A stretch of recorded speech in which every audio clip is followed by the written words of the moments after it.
Number 123 سے آیت number 126 تک 4 آیات کریمہ آج کے درس کا حصہ ہیں۔ ان آیات کریمہ سے پہلے اللہ تبارک و تعالی نے شرک کی مذمت اور شیطان اور انسان کے مابین جاری مقابلے کے حوالے سے شیطان کے عزائم کو بیان کیا کہ شیطان نے اللہ کی بارگاہ میں یہ کہا کہ میں تیرے بندوں کے مال میں سے اپنا حصہ مقرر کروں گا۔ نمبر 2، انہیں گمراہ کروں گا عقائد و نظریات کے اعتبار سے۔ نمبر 3، انہیں آرزوئیں اور امیدیں دلاؤں گا۔ نمبر 4، انہیں حکم کروں گا کہ وہ اپنے جانوروں کے کان چھید کر انہیں غیر اللہ کے نام پہ چھوڑ دیں۔ اور نمبر 5، انہیں یہ کہوں گا کہ وہ اللہ کی فطرت یعنی جو نیچرل صورت ہے اس کو تبدیل کریں، جو اللہ کی تخلیق ہے اس میں بدلاؤ لائیں، تبدیلی لائیں۔ یہ 5 اس کے عزائم ہیں جن کو ہم کہتے ہیں کہ شیطانی عزائم۔ تو شیطان نے اپنے عزائم کا اظہار کیا، اس کو اللہ تبارک و تعالی نے گزشتہ آیات میں ہمارے سامنے ذکر کیا، اور پھر یہ ارشاد فرمایا کہ شیطان کی بات ماننے والے، شیطانی عزائم کو قبول کرنے والے، ان کا انجام اور نتیجہ یہ ہوگا کہ وہ دنیا میں بھی ذلیل و رسوا ہوں گے اور آخرت میں بھی، اس لیے کہ شیطان انہیں جھوٹے وعدے دلاتا ہے جبکہ اللہ کا وعدہ سچا ہے، اور اس سے سچی بات، اس سے زیادہ بڑھ کر سچی بات کرنے والا کوئی نہیں۔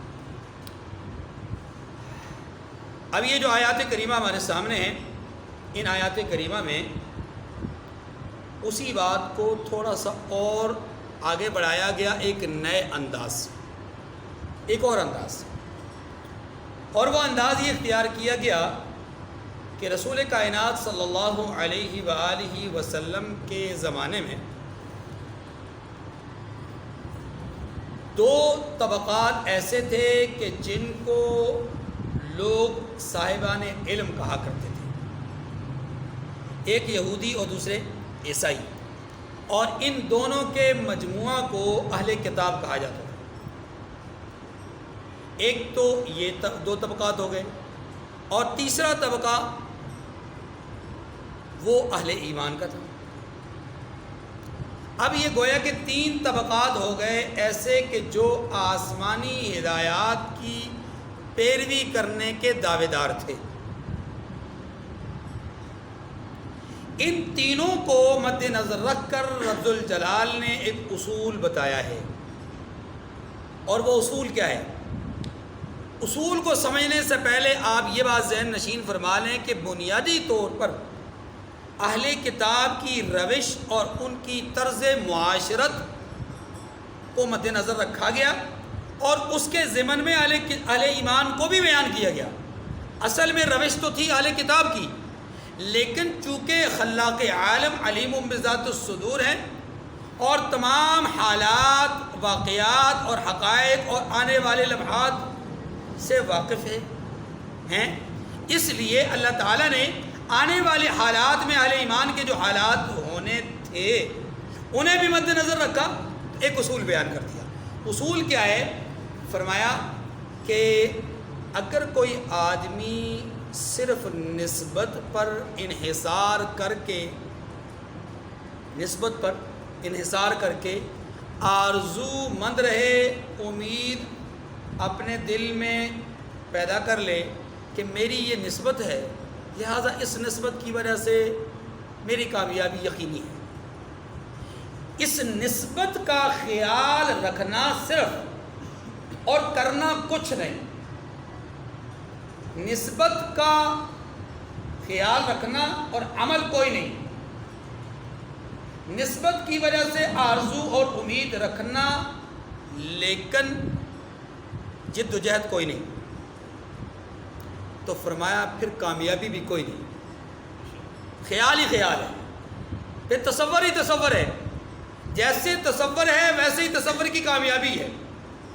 حقیقت میں کامیابی تبھی ہے جب عمل بھی ہوگا۔ یہ اصل بات ہے جو پہلے اصولی درجے میں سمجھائی گئی کہ اہل کتاب ہوں یا اہل ایمان صرف آرزوؤں پر جنت میں نہیں جائیں گے،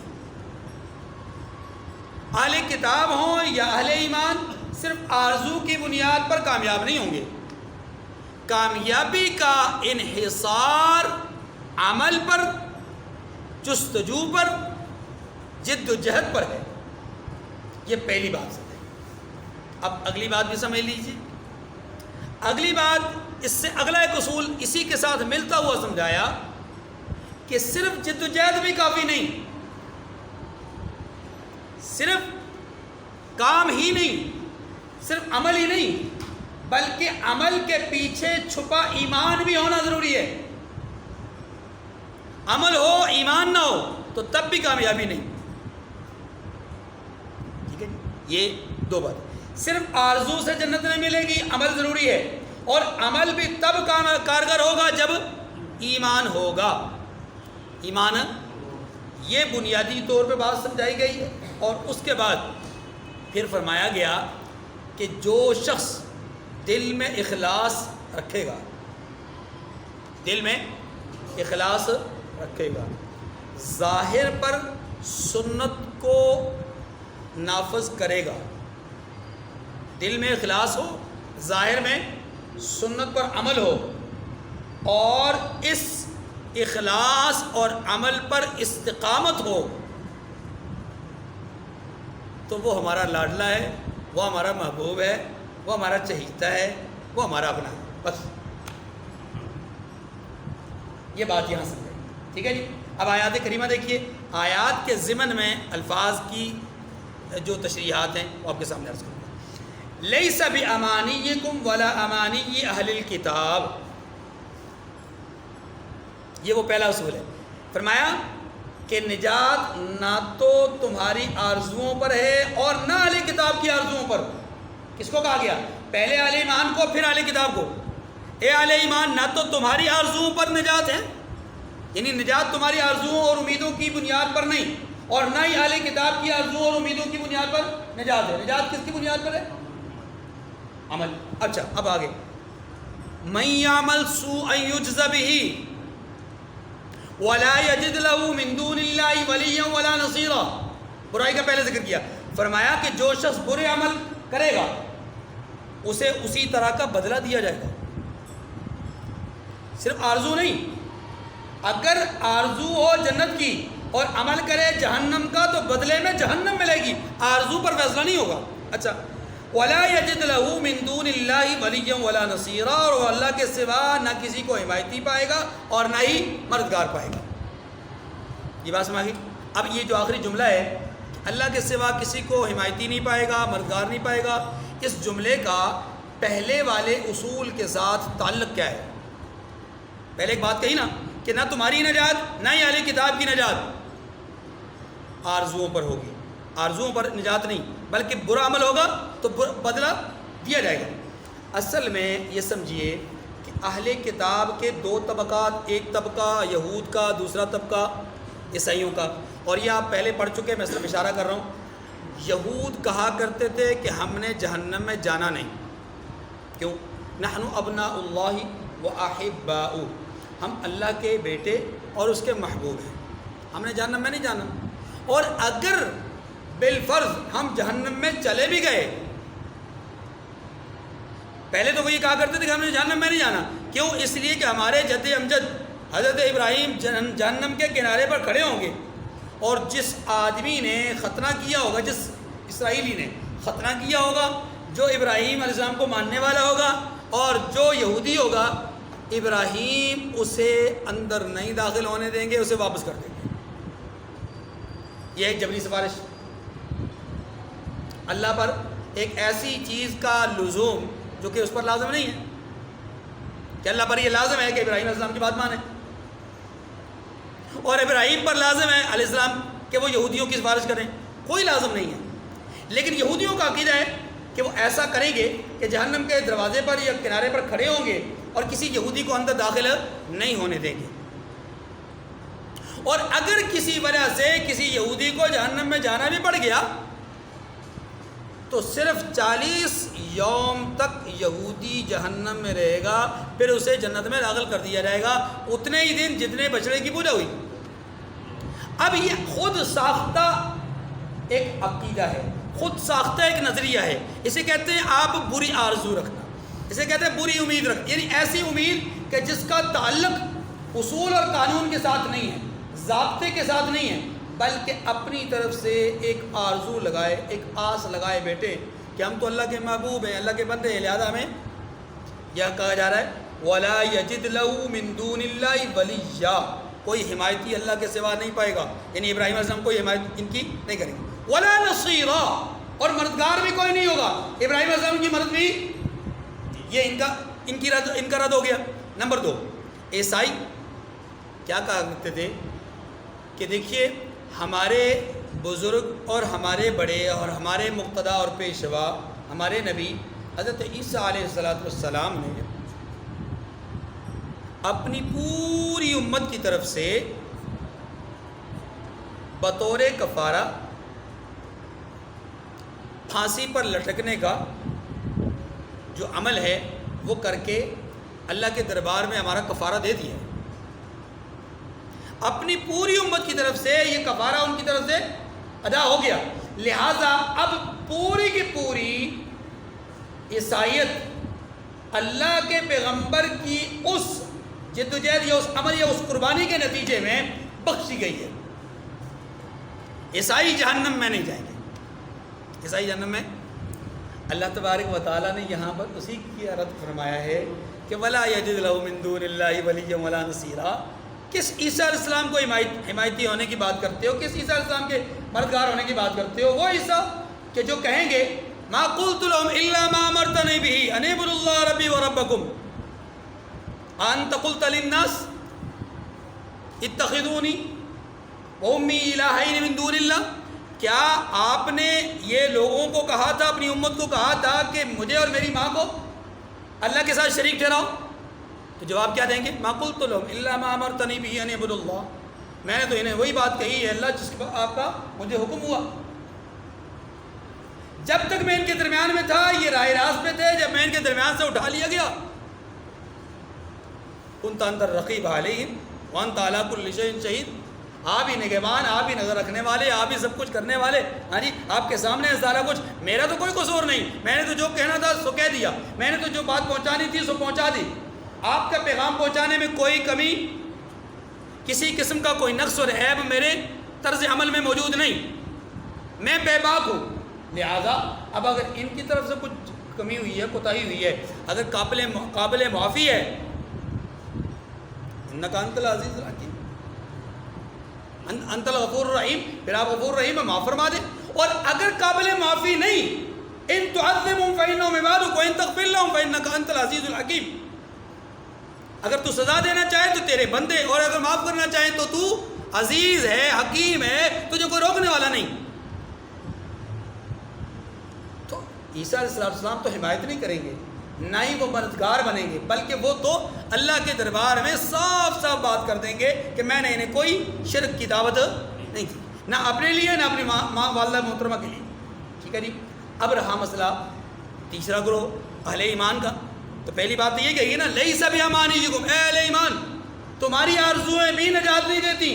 اب ہماری آرزویں کیا ہیں؟ رسول اللہ صلی اللہ علیہ وسلم کی حیات طیبہ میں لوگوں کا عمل اور ایمان کیسا تھا، رحمت دو عالم صلی اللہ علیہ وسلم کی زبان اقدس سے اس کی گواہی ملتی ہے۔ کیا کہ خیر القرون قرنی، کہ سب سے بہترین زمانہ کون سا ہے؟ میرا ہے۔ لہذا گواہی مل گئی کہ وہاں تو کسی قسم کی عام آرزو نہیں ہے، بغیر عمل کے آرزو نہیں ہے، بغیر ایمان کے آرزو نہیں ہے، اور ایمان اور عمل کے ساتھ ساتھ اخلاص کا وہاں پر ایسا نمونہ ہے کہ آنے والی انسانیت کو انہیں ان کے اخلاص اور ان کے ایمان اور ان کے عمل کو بنیاد بنا کر کے کہا گیا فَإِنْ آمَنُوا بِمِثْلِ مَا آمَنْتُمْ بِهِ فَقَدِ اهْتَدَوْا. ان کے علاوہ کے لوگ اگر ان جیسا ایمان لائیں گے تو کامیاب ہوں گے. یہ تو معیار ایمان بن گئے، معیار عمل بن گئے، بات باقی نہیں ہے.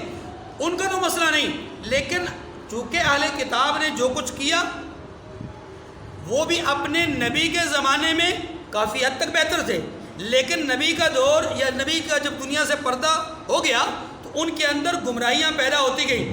اہل ایمان کو بھی یہ سمجھایا جا رہا ہے کہ رسول اللہ تمہارے درمیان موجود ہیں، جب تک تو موجود ہیں تم راہ راست پہ چلتے رہو گے، پھر آہستہ آہستہ تدریجاً تمہارے اندر بھی گمراہیاں پیدا ہوتی جائیں گی، اور ایک وقت ایسا آئے گا کہ تمہارے لوگ بھی سوائے آرزوؤں اور امیدوں کے کچھ بھی نہیں رکھیں گے. اور آج وہی دور ہے، آج وہی دور ہے نا. آج ہماری آرزو یہ ہے کہ ہم نے نظر کر لی، نیاز کر لیا، عرس کر لیا، جلوس نکال لیا، فلاں کر لیا، فلاں عمل کر لیا، فلاں کام کر لیا، بس ہمارے لیے کافی. فلاں جلسہ کروا دیا، فلاں پروگرام کروا دیا، ہمارے لیے کافی ہے. نماز نہیں پڑھیں گے، روزہ نہیں رکھیں گے، زکوٰۃ نہیں دیں گے، حج ادا نہیں کریں گے. یعنی یہ جو فرائض کی اندر کوتاہی ہے وہ اپنی جگہ پر رہے گی، اور عارضی طور پہ کچھ رسومات کو، کچھ چیزوں کو اختیار کر لیں گے اور اس پر امید و آس لگائیں گے کہ اس کی بنیاد پر، چونکہ اس کی وجہ سے ہماری، اس کی بنیاد کیا ہے؟ ہماری فلاں شخص کے ساتھ، فلاں بزرگ کے ساتھ محبت ہے، اور محبت کی وجہ سے ہم جنت میں جائیں. بھائی صرف محبت کافی نہیں، صرف محبت کافی نہیں. آگے بات آ رہی ہے. صرف نسبت کافی نہیں، صرف محبت کافی نہیں، بلکہ محبوب والا عمل بھی اختیار کرنا ضروری ہے. محبوب والا عمل بھی، ورنہ صحابہ کرام رضوان اللہ علیہ مجمعین رسول اللہ صلی اللہ علیہ وسلم کے دیے ہوئے سرٹیفکیٹ کے بعد انہیں کوئی ضرورت تھی عمل کرنے کی؟ یعنی ان کی طرف سے جب سرٹیفکیٹ حاصل ہو گیا، سند حاصل ہو گئی، انہیں کوئی عمل کرنے کی ضرورت تھی؟ لیکن کیا انہوں نے، کیونکہ وہ جانتے تھے کہ اس کے بغیر گزارا نہیں ہے. یہ ہے تو ہم ہیں، یہ ہے تو ہماری عزت ہے، یہ ہے تو ہمارا وقار ہے. عمل نہیں تو کچھ نہیں. اور یہی تعلیم انہیں ان کے رسول نے دی تھی، یہی تعلیم انہیں ان کے پیغمبر نے دی تھی، اور وہ اپنے پیغمبر کی تعلیمات پر عمل کرتے رہے. جب تک امت محمدیہ اپنے پیغمبر کی بات پر عمل کرتی رہی تب تک کامیاب رہی. اب اسی چیز کو مد نظر رکھ کر کے کہ آنے والی انسانیت میں لوگ آرزوؤں پہ قائم رہیں گے. آج بہت سارے لوگ ایسے ہیں، خدا کی قسم بہت سارے لوگ ایسے ہیں کہ جن کا نظریہ یہ ہے کہ چونکہ ہم حضور صلی اللہ علیہ وسلم کے نام لیوا ہیں تو ہم تو جہنم میں نہیں جائیں گے. جہنم میں تو جائے گا صرف حضور کا گستاخ اور بے ادب. اس میں کوئی شک نہیں کہ حضور کا گستاخ اور بے ادب تو جہنم میں جائے گا، کوئی شک نہیں، لا شک فی، اس میں کوئی تردد نہیں. لیکن کیا صرف حضور کا نام لینا ہی جنت کی گارنٹی ہے؟ نہیں. جنت میں جانے کے لیے رسول خدا صلی اللہ علیہ وسلم کی طرز زندگی کو اپنانا ضروری ہے. اسی لیے تو کہا گیا لقد کان لکم فی رسول اللہ اسوۃ حسنہ. ٹھیک ہے جی، بات سنا گی. اس لیے کہا گیا کہ ولا یجد لہ من دون اللہ ولیہ ولا نصیرا. جو یہودیوں کا، عیسائیوں کا نظریہ تھا کہ ابراہیم علیہ السلام زبردستی ہمیں بخشوائیں گے، عیسیٰ علیہ السلام زبردستی بخشوائیں گے، آج مسلمانوں کا بھی وہی نظریہ بن گیا حضور کے بارے میں کہ حضور نے ہمیں بخشوا دینا ہے. بھائی بخشوانا تب ہے جب ہمارے اعمال اس قابل ہوں گے کہ بخشش کے قابل ہوں. ہاں جی، دیکھیں نا، میں ایک مثال دیتا ہوں.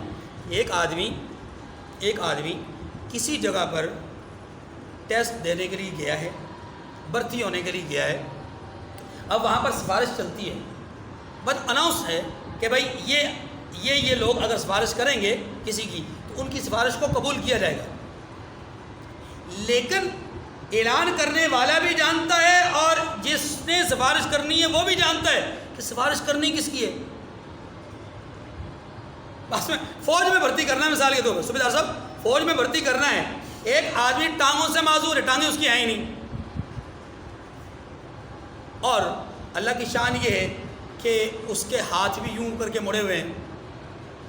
اب وہ بھی جا کر کے کھڑا ہو جائے کہ جناب صوبے دار صاحب آپ کی سفارش چلتی ہے، آپ میرے لیے سفارش کریں، صوبے دار صاحب میرے چچا ہیں، صوبے دار صاحب میرے ماموں ہیں، صوبے دار صاحب میرے فلاں رشتہ دار ہیں، وہ میری سفارش کریں گے، میں تو بھرتی ہو جاؤں گا۔ ایسے جبری سفارش نہیں چلے گی۔ اعلان کرنے والے نے کہا سفارش چلے گی، جس نے سفارش کرنی ہے وہ بھی مانتا ہے کہ میری سفارش چلے گی، لیکن کس کی، کس کے لیے؟ کچھ نہ کچھ تو ہونا چاہیے نا، اس کے اندر اتنی ایبلٹی، اتنی صلاحیت تو ہو کہ وہ فوج کے اندر جا کے کوئی کام تو کر سکے۔ ٹانگوں سے معذور، ہاتھوں سے معذور، وہ فوج میں کیسے جا سکے گا؟ میری بات سمجھ آ رہی ہے؟ ایک آدمی ذہنی اعتبار سے مفلوج ہے، عقیدے کے اعتبار سے مفلوج ہے، ہاں جی، دل کے اعتبار سے مفلوج ہے، عمل کے اعتبار سے مفلوج ہے، پھر وہ کہے کہ میں لنگڑا لوڑا میری سفارش ہوگی؟ زبردستی، جبری؟ اللہ کے رسول پر جبر نہیں ہے، اور نہ ہی اللہ پر جبر ہے کہ اللہ زبردستی کسی کی بات کو مانے۔ اتنی بات سمجھ آ گئی جی؟ وَلَا يَجِدْ لَهُ مِن دُونِ اللَّهِ وَلِيًّا وَلَا نَصِيرًا وَمَن يَعْمَلْ مِنَ الصَّالِحَاتِ مِن ذَكَرٍ أَوْ أُنثَىٰ وَهُوَ مُؤْمِنٌ فَأُولَٰئِكَ يَدْخُلُونَ الْجَنَّةَ وَلَا يُظْلَمُونَ نَقِيرًا۔ یہ اسی اصول کا دوسرا حصہ فرمایا، جو آدمی نیک کام کرے گا، خواہ مرد ہو یا عورت ہو، اس سے فرق نہیں پڑتا، نیکی کا عمل کرے مرد ہو یا عورت، لیکن اس شرط پہ کہ وَهُوَ مُؤْمِنٌ، وہ کون ہو؟ بغیر ایمان کے نہیں، بغیر ایمان کے۔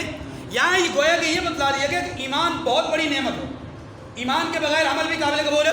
فَأُولَٰئِكَ يَدْخُلُونَ الْجَنَّةَ وَلَا يُظْلَمُونَ نَقِيرًا، وہ جنت میں داخل ہوں گے اور ان کے ساتھ نقیرا، ذرہ برابر حق تلفی ان کی نہیں ہوگی۔ نقیر کا معنی وہ کھجور کے گٹھلی کے درمیان جو ایک دھاگا ہے، وہ، اس کو آپ تل بھی کہہ سکتے ہیں، اس کو آپ دھاگا بھی کہہ سکتے ہیں۔ وَمَنْ أَحْسَنُ دِينًا مِمَّنْ أَسْلَمَ وَجْهَهُ لِلَّهِ وَهُوَ مُحْسِنٌ وَاتَّبَعَ مِلَّةَ إِبْرَاهِيمَ حَنِيفًا وَاتَّخَذَ اللَّهُ إِبْرَاهِيمَ خَلِيلًا۔ یہاں سمجھ لیجیے گا، اللہ تبارک و تعالیٰ نے فرمایا ہے کہ جو آدمی، پر ترجمہ سن لیں، اور اس شخص سے کس کا دین اچھا ہو سکتا ہے جس نے حکم خدا کو قبول کیا، ایک بات۔ نمبر 2، وہ نیکوکار بھی ہے۔ نمبر 3، وَاتَّبَعَ مِلَّةَ إِبْرَاهِيمَ حَنِيفًا، اور ابراہیم کے دین کا پیروکار بھی ہے جو یکسو تھے۔ ٹھیک ہے جی، یہ 3 باتیں کہی گئی۔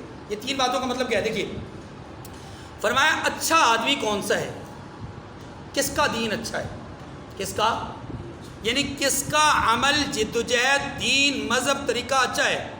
آج ہر آدمی دعویٰ کرتے ہیں نا، میرا طریقہ اچھا، میرا طرز عمل اچھا، میری طرز معاشرت اچھی، لیکن قرآن کیا کہتا ہے؟ قرآن نے 3 باتیں کہی۔ کتنی باتیں؟ بڑی اہم باتیں۔ پہلی بات، اسلم وجہہ للہ،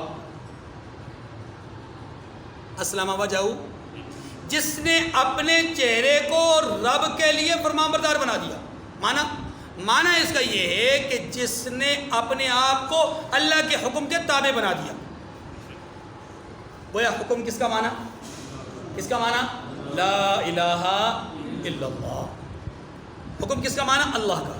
اور اللہ کا حکم مان رہا ہے، یہ بات پنہا ہے، چھپی ہوئی ہے، کس میں؟ دل میں۔ اس کو ایمان کہتے ہیں۔ اس کو کیا کہتے ہیں؟ گویا اندر ایمان ہو اور ایمان میں اخلاص ہو، ایمان ہو اور اخلاص ہو، یہی اسلم وجہہ للہ۔ پہلی بات یہ کہ مخلص ہو۔ پہلی بات کیا ہے؟ نمبر 2، وَهُوَ مُحْسِنٌ، اور وہ نیکوکار بھی ہو۔ محسن احسان والا ہو۔ یاد رکھیے یہاں پر محسن کا معنی کیا ہے؟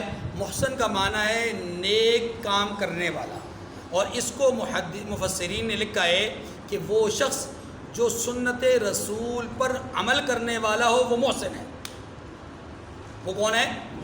گویا کہ اندر اخلاص ہو، باہر سنت رسول ہو، حکم مانے اللہ کا اور طریقہ اختیار کرے کس کا؟ رسول کا۔ حکم مانے کس کا؟ اللہ کا، اور طریقہ اختیار کرے، اندر اخلاص ہو، باہر سنت رسول ہو۔ 2 چیزیں ہو گئی۔ تیسری بات، وَاتَّبَعَ مِلَّةَ إِبْرَاهِيمَ حَنِيفًا، اور ابراہیم علیہ السلام کی ملت کی پیروی کرنے والا ہو۔ یہ بڑا اہم پوائنٹ ہے۔ جذبہ بھی اخلاص والا ہو، عمل بھی سنت والا ہو، اور ساتھ استقامت بھی ہو۔ مختصر لفظ استعمال کرو، کیا ہو؟ ملت ابراہیم کا پیروکار ہو، وقت آئے ضرورت پڑے تو گھر بار چھوڑ دے، قربانی دینا پڑے تو جان کی قربانی دے دے، آگ میں کود جائے، ضرورت پڑے تو بیٹے کے گلے پہ چھری پھیر دے، یعنی اپنی خواہشات کو ترک کر دے، ضرورت پڑے تو اللہ کے دین کی خدمت بے سر و سامانی کے عالم میں کرے، خانہ کعبہ کی تعمیر کر دے، اللہ کے حکم کو اس طرح مانے کہ بے سر و سامانی کے عالم میں اپنی بیوی اور معصوم دودھ پیتے بچے کو بے آب و گیا سرزمین پر چھوڑ دے، اللہ کے آسرے پر۔ اسے کہتے ہیں توکل علی اللہ، صبر بھی ہو، قربانی بھی ہو، استقامت بھی ہو، ہاں جی توکل علی اللہ بھی ہو، اس سب چیزوں کا مجموعہ کیا ہے؟ ملت ابراہیمی کی پیروکاری۔ اور ان تمام چیزوں کو ایک لفظ میں اگر آپ کہیں تو وہ لفظ ہوگا استقامت، کہ خلوص پر، اخلاص اور سنت رسول پر استقامت کا مظاہرہ کرے۔ ایسا نہیں کہ ایک دن اخلاص سے کیا، سنت رسول کے مطابق کیا، اگلے دن نہ اخلاص رہا نہ سنت رسول، چھوڑ دیا سب کچھ، نہیں، استقامت ہو، کیا ہو؟ اور استقامت بہت بڑا عمل ہے، ٹھیک ہے جی۔ تو یہ کہا گیا کہ تین باتیں فرمایا کہ جو لوگ اپنے دین کو کس کے؟ اللہ کے تابع کر دیں، یعنی اللہ کے سامنے اپنے چہرے کو بچھا دیں، عاجزی کا مظاہرہ کر دیں، حکم میں پیروی کریں اور رسول کی رہنمائی میں چلیں اور استقامت کا مظاہرہ کریں، واتخذ اللہ، تو یہ کون ہے؟ یہ سب سے اچھے لوگ ہیں، یہ سب سے دین ان کا اچھا ہے، دین اخلاص بھی ہو، سنت بھی ہو، استقامت بھی ہو۔ آگے فرمایا واتخذ اللہ ابراہیم خلیلا، اور جو لوگ استقامت کا مظاہرہ کرتے ہیں نا، توجہ، استقامت کا، پھر اللہ انہیں اپنا خلیل بنا لیتے ہیں۔ میں نے کہا تھا نا، اللہ انہیں اپنا محبوب، اپنا لاڈلا بنا لیتے ہیں۔ واتخذ اللہ ابراہیم خلیلا، اللہ انہیں اپنا خلیل بنایا۔ واتخذ اللہ ابراہیم خلیل، اللہ نے ابراہیم کو اپنا خلیل بنایا۔ یاد رکھیے رسول اللہ صلی اللہ علیہ وسلم نے فرمایا کہ مجھے بھی اللہ نے خلیل بنایا، ابراہیم علیہ السلام کو بھی اللہ نے خلیل بنایا ایک موقع، اور پھر ساتھ یہ بھی فرمایا کہ مجھے اللہ نے اس سے بڑھ کر اپنا حبیب بھی بنایا، اور اس پر مجھے فخر نہیں، یعنی میں فخر نہیں کرتا۔ فخر سے مراد یہ کہ تکبر نہیں کرتا، تکبر، ورنہ یاد رکھیں حضور کے لیے یہ اعزاز ہے، اور آپ کا اظہار آپ کا اپنے اعزاز کو ظاہر کرنا یہ کوئی تکبر کی بات نہیں۔ اس کو وہ فخر جو تکبر کے معنی میں اس کی نفی ہے، ورنہ اگر آپ علیہ السلام اپنے لیے کوئی بات کہتے ہیں اس کو اس کے منافی نہیں کہا جائے گا اس جملے کے، ٹھیک ہے۔ جیسا کہ آپ علیہ السلام نے خود بھی فرمایا فضیلت علی الانبیاء، مجھے 6 چیزوں میں انبیاء پر کیا دی گئی؟ فضیلت دی گئی، لیکن ساتھ ہی فرما دیا ولا فخر، فضیلت کا بھی ذکر کیا اور ساتھ کہا کہ فخر بھی نہیں ہے۔ کیا مطلب یہ کہ اصل تو یہ ہے کہ مجھے فضیلت ملی ہے اور تمام انبیاء پر فضیلت حاصل ہے، یہ تو حقیقت ہے۔ باقی رہا تکبر، تو تکبر میں نہیں کرتا تکبر۔ اچھا، جو آدمی اللہ کی بات کو مانگتا ہے اللہ اسے اپنا بنا لیتے ہیں۔ یہ ابراہیم خلیلہ کا مفہوم کہ اللہ نے ابراہیم کو اپنا خلیل بنا دیا، کیوں؟ اس لیے کہ انہوں نے جذبہ قربانی، استقامت، توکل علی اللہ، ہاں جی، ان تمام ہجرت، ان تمام احکامات پر یا تمام فضائل کو، صفات کو اپنائے رکھا۔ رسول اللہ صلی اللہ علیہ وسلم اللہ کے خلیل ہی نہیں بلکہ حبیب بھی ہیں، اور خلیل اور ابراہیم اپنا حبیب میں اللہ تبارک و تعالیٰ نے جو قرآن کریم کی آیات کی روشنی میں تقابل یا موازنہ فرمایا ہے وہ بڑا عجیب ہے۔ مثلا خلیل ابراہیم علیہ السلام کے لیے کہا گیا تو وہ دعا کرتے ہیں پروردگار کی بارگاہ میں کہ پروردگار ولا تخزنی یوم یبعثون، مجھے قیامت کے دن رسوا نہ کرنا، یہ ہیں خلیل۔ اور رسول اللہ صلی اللہ علیہ وسلم حبیب ہیں، ان کے لیے اللہ کیا فرماتے ہیں؟ یوم لا یخزی اللہ النبی والذین آمنوا معہ، اللہ قیامت کے دن اپنے نبی حبیب کو اور حبیب کے ماننے والوں کو رسوا نہیں کریں گے۔ وہاں رسوائی سے بچنے کی دعا مانگی جا رہی ہے، یہاں رسوائی سے بچنے کا سرٹیفکیٹ جاری کیا جا رہا ہے، فرق ہے کہ نہیں؟ اچھا، ابراہیم علیہ السلام دعا کرتے ہیں کیا؟ کہ میں رب سے ملاقات کرنے کے لیے جا رہا ہوں، سورہ صافات آیت نمبر 99، انی ذاہب الی ربی، میں رب سے ملاقات کے لیے جا رہا ہوں، وہ امید ہے، آرزو ہے، تمنا ہے۔ اور ادھر خلاق عالم نے اپنے محبوب کے لیے فرمایا سبحان الذی اسری بعبدہ لیلا من المسجد الحرام الی المسجد الاقصی، اللہ نے اپنے بندے کو راتوں رات سفر کروا دیا. یعنی ابراہیم علیہ السلام تمنا کر رہے ہیں میں رب سے ملاقات کروں. اللہ نے جیتے جی اس دنیا کے اندر اس زندگی میں اپنے حبیب کو اپنے بعد ملاقات کے لیے بلوا لیا. ثم دنا فتدلى فكان قاب قوسين او ادنى. بات سمجھ آ گئی؟ اچھا ابراہیم علیہ السلام دعا کرتے ہیں کیا کہ اے اللہ مجھے ہدایت نصیب فرما، یعنی میری رہنمائی فرما. وقال انی ذاہب الی ربی سیہدین، میرا رب میری رہنمائی کرے گا. اور اللہ کیا فرماتے ہیں اپنے حبیب کے لیے وَيَهْدِيَكَ إِلَىٰ صِرَاطٍ وَيَهْدِيَكَ صِرَاطًا مُسْتَقِيمًا، کہ ہم نے آپ کو صراط مستقیم کی رہنمائی عطا فرما دی. ہم نے آپ کو صراط مستقیم کی رہنمائی عطا فرما دی. گویا اللہ نے اپنے حبیب اور اپنے خلیل کے درمیان میں جو فرق ہے اس کو قرآن پاک کی مختلف آیات میں بیان فرمایا. مثلا قرآن پاک ابراہیم علیہ السلام کے پاس آنے والے مہمانوں کا ذکر کرتا ہے. حل اتاک حدیث ضیف ابراہیم المکرمین، سورۃ الذاریات.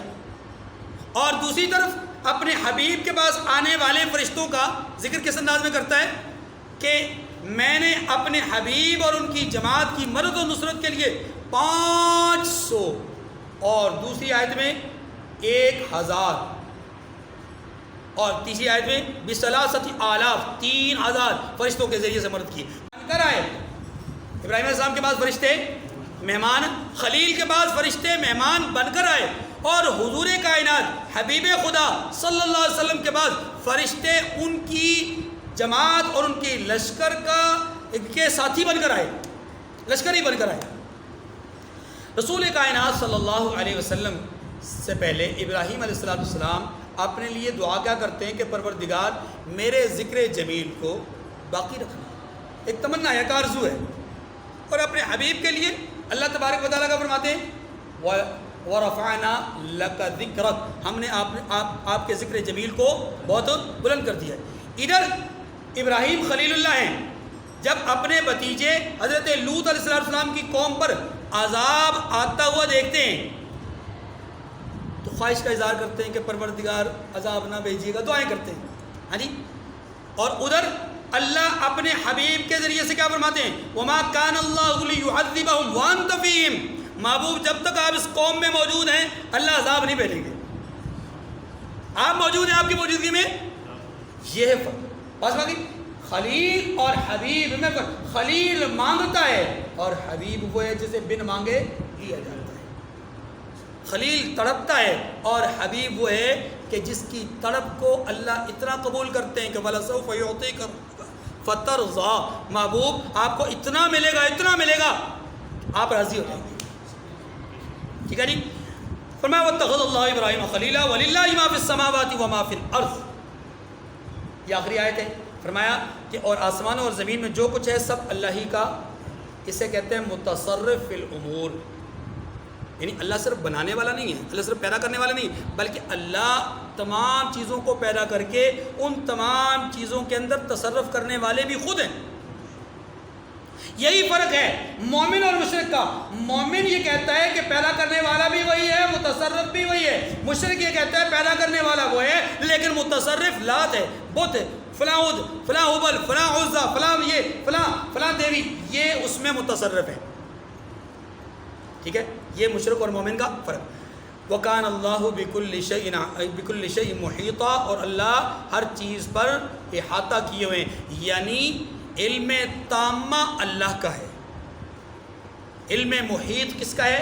اللہ کا. ہر چیز کے بارے میں احاطہ کیا ہوا علم کس کا ہے؟ اللہ کا. ہر چیز کو احاطہ کی ہوئی قدرت کس کی ہے؟ اللہ. ہر چیز پر احاطہ کی ہوئی طاقت کس کی ہے؟ گویا اللہ کی قدرت، اللہ کا علم اور اللہ کی طاقت محیط ہے. کیا ہے؟ وآخر دعوانا ان الحمد للہ رب العالمین.